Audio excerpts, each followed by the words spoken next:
Good morning बंधुरा आज के उत्तराखंडेर 14 दिनेर बाइक टूरेर आजकेर 3 नम्बर दिन। आज के ब्लग शुरू करছি सीतापुर থেকে হরিদ্বারের দিকে। सीतापुर থেকে শাহজাহানপুর মোটামুটি 80 থেকে 85 কিলোমিটার। গুগল ম্যাপের হিসাবে টোটাল 425 কিলোমিটার আর সময় মোটামুটি 8.5 ঘন্টা দেখাচ্ছে, তো সেটাকে 12 ঘন্টা ধরেই চলছি। ঘড়িতে বাজে 7:30, মানে সন্ধ্যে 8টার মধ্যে হয়তো হরিদ্বার পৌঁছাই যাব। এর আগের ভিডিওতে টোটালি শেয়ার করেছি 14 দিনের ট্যুর প্ল্যান, তো সেখান থেকেও ওই ট্যুর প্ল্যানগুলো নোট ডাউন করে নিতে পারো। আজকে আমার রুট প্ল্যান হলো শাহজাহানপুর, তারপরে মুরাদাবাদ, সেখান থেকে নূরপুর, নাজিয়াবাদ হয়ে হরিদ্বার। এই হচ্ছে হাইওয়ে, এই হাইওয়ের নাম হচ্ছে NH731। এই হাইওয়ে ক্রস করে আমরা যাবো এইদিকে আর লখনৌ এইদিকে চলে যাওয়া যাবে।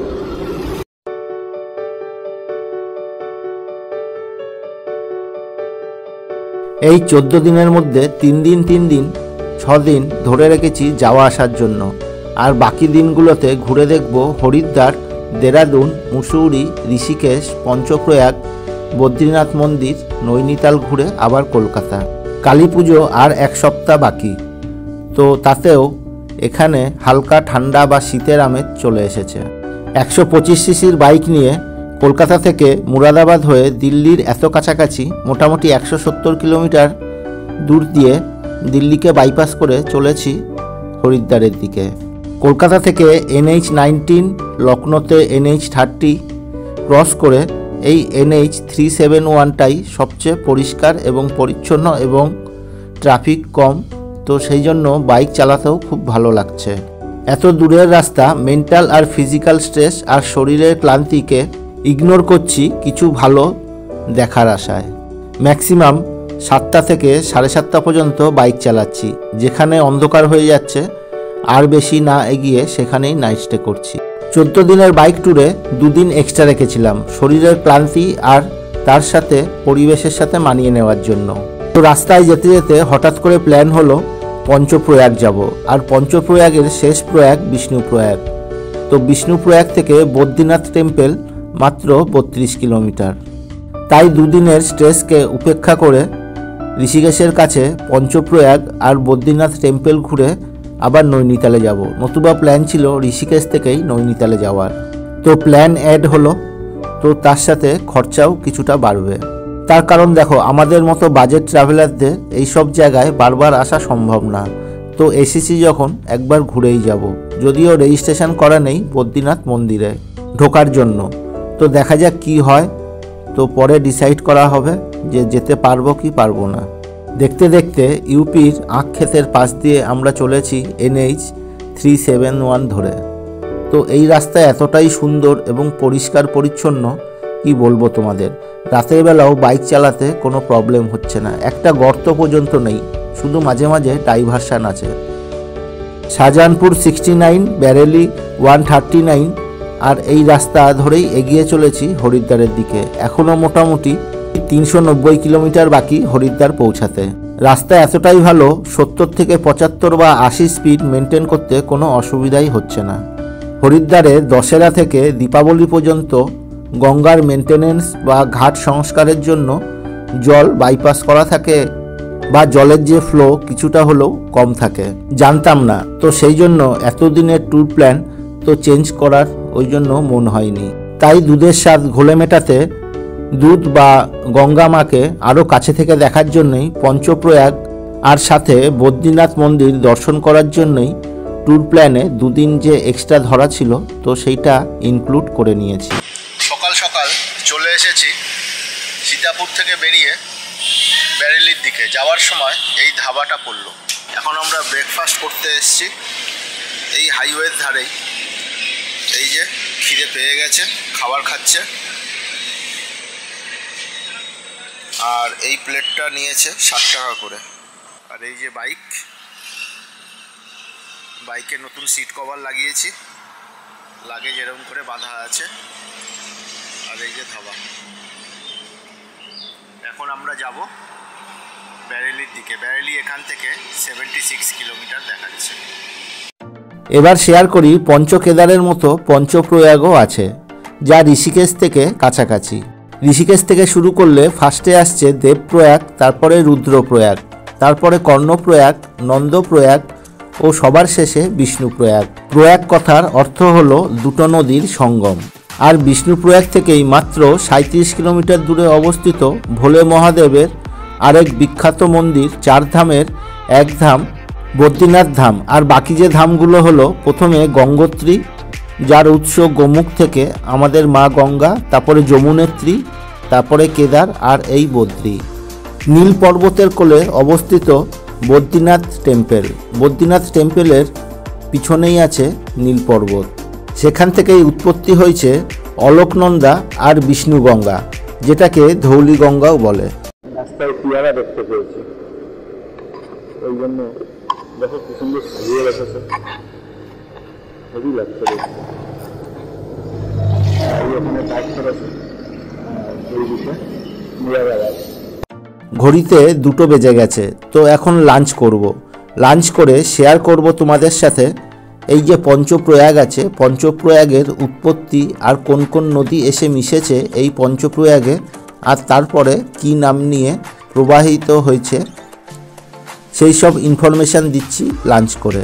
খাবারের কাছে পৌঁছে এখানে একটা রেস্টুরেন্টে ঢুকেছি দুপুরের লাঞ্চ করার জন্য। এই লাঞ্চের দাম নিয়েছে 280 টাকা করে। ঠিক আছে, চলো আবার রাস্তায় যেতে যেতে কথা হবে। এখনও মোটামুটি 170 কিলোমিটার মতো বাকি আছে, আর ঘড়িতে টাইম দেখাচ্ছে সন্ধ্যে 4।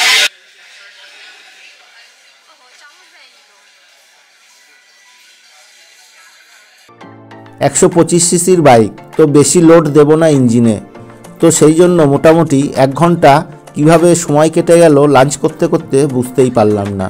রাস্তা এত অসাধারণ কি বলবো তোমাদের, গাড়ি চালাতে কোনো অসুবিধাই হচ্ছে না, না আছে ট্রাফিক, না আছে কিছু। ঋষিকেশের দিক থেকে শুরু করলে দেবপ্রয়াগ আগে হলেও উৎপত্তির হিসাবে বিষ্ণুপ্রয়াগ সবার আগে। তো চলো পঞ্চপ্রয়াগের ইনফরমেশান শেয়ার করছি তোমাদের সাথে। ঋষিকেশ থেকে দেবপ্রয়াগ 70 কিলোমিটার, যেখানে অলকনন্দা আর ভাগীরথী নদীর সঙ্গম হয়েছে। এখান থেকেই মা গঙ্গা নাম নিয়ে পাহাড় থেকে সমতলে এসেছে হরিদ্বারে। হরিদ্বার থেকেই প্রবাহিত হয়েছে এই আমাদের ভাগীরথী বা মা গঙ্গা। দেবপ্রয়াগ থেকে 67 কিলোমিটার দূরে রুদ্রপ্রয়াগ, যেখানে সঙ্গম হয়েছে অলকনন্দা আর মন্দাকিনী। অলকনন্দা আসছে বদ্রীনাথ মন্দিরের ওখান থেকে, আর মন্দাকিনী আসছে কেদারনাথ মন্দিরের ওখান থেকে। রুদ্রপ্রয়াগ থেকে মাত্র 3 কিলোমিটার দূরে অবস্থিত কোটেশ্বর মহাদেব টেম্পেল, যেখানে ভগবান শিবকে উৎসর্গ করে নির্মিত করা হয়েছিল 1400 শতাব্দীতে। সেখান থেকেই আরও কিছুটা দূরে ধারী দেবী মন্দির। এই ধারী দেবী মন্দিরই হলো বলা হয় 4 ধামের রক্ষাকর্ত্রী। রুদ্রপ্রয়াগ থেকে কর্ণপ্রয়াগ 33 কিলোমিটার, যেখানে অলকনন্দা আর পিণ্ডার নদী মিলিত হয়েছে। কর্ণপ্রয়াগ থেকে 21 কিলোমিটার দূরে নন্দপ্রয়াগ, যেখানে অলকনন্দা এবং নন্দাকিনী নদী সঙ্গম। আর নন্দপ্রয়াগ থেকে 8 কিলোমিটার দূরেই বিষ্ণুপ্রয়াগ, যেখানে অলকনন্দা আর বিষ্ণুগঙ্গা বা ধৌলি গঙ্গার মিলন হয়েছে। তো এই পুরো সিরিজটাই খুবই ইন্টারেস্টিং হতে চলেছে, তো অবশ্যই দেখতে থাকো। আর ভিডিওটা কেমন লাগলো অবশ্যই কমেন্ট করে জানিও। ভালো লাগলে একটা লাইক করো আর শেয়ার করো বন্ধু আর আত্মীয় স্বজনের সাথে। আর চ্যানেলটা সাবস্ক্রাইব করে নোটিফিকেশান অন করে রেখো পরের ভিডিওর আপডেট পাওয়ার জন্য। এখন আমরা চলে এসেছি এই বিজনৌর জেলায়। বিজনৌর জেলার এটাই হচ্ছে সবচেয়ে লাস্ট জেলা ইউপিতে এটা লাস্ট জেলা। তো এখান জায়গাটার নাম হচ্ছে নাটোর। আর এখান থেকে আরও মোটামুটি 50 কিলোমিটার আগে उत्तराखंड पड़ছে। उत्तराखंड शुरू হচ্ছে চিড়িয়া মোড় या चिड़िया पुकुर बोलते एक जगह है, ওই মানে ওই জায়গা থেকেই उत्तराखंड শুরু হচ্ছে। এখানে একটা নদী আছে, ওই নদীটা হচ্ছে গঙ্গারই শাখা নদী। তো ওই নদীটাই ভাগ করেছে এই দুটো রাজ্যকে। রাত্রির প্রায় হয়ে গেছে, তো এখন ঘড়িতে বাজে 7টা। তো দেখানোর মতো কিছুই নেই, তো হরিদ্বারে পৌঁছে আবার ক্যামেরা অন করছি। এত দূরের রাস্তা, এত দিনের ট্যুর, নাইট ড্রাইভ তো করতেই হবে। তো সেই জন্য গাড়ির হেডলাইটটাও চেঞ্জ করে খুবই ভালো লাগছে বাইক চালাতে। রাতে কোনো সমস্যাই হচ্ছে না ভাইজার বন্ধ করলেও। ঘড়িতে বাজে 7:30। অবশেষে পৌঁছে গেছি হরিদ্বারে। আর এখন যে ব্রিজটা ক্রস করছি তার নিচ দিয়েই বয়ে চলেছে মা গঙ্গা। ব্রিজের ডান দিকেই হারকি পৌড়ি, আর এই বাঁ দিকেই কলকাতা বা হাওড়া। অ্যাকচুয়ালি কোনো জায়গাতেই হোটেল বুক করিনি, তার কারণ কোন সময় কোন পরিস্থিতিতে কোন জায়গায় থাকবো, তো সেই কারণেই আর কি হোটেল বুক না করা। এখন এসে পৌঁছেছি হরিদ্বারের বিখ্যাত জুনা আকরা চৌরাইতে, মানে চৌরাস্তায়। তো অবশেষে ঠিক করলাম যে 3 রাত যেহেতু থাকবো, তো হোটেলে না থেকে এই জুনা আকরার যে আশ্রম আছে সেই আশ্রমেই থাকবো। হোটেলের থেকে পার ডে 150 টাকা করে কম পড়ছে, তো সেই জন্যই এই ডিসিশান নেওয়া। যাই হোক, রাতে আর ভিডিও করছি না, শেষ করছি আজকে এখানেই। সবাইকে শুভরাত্রি।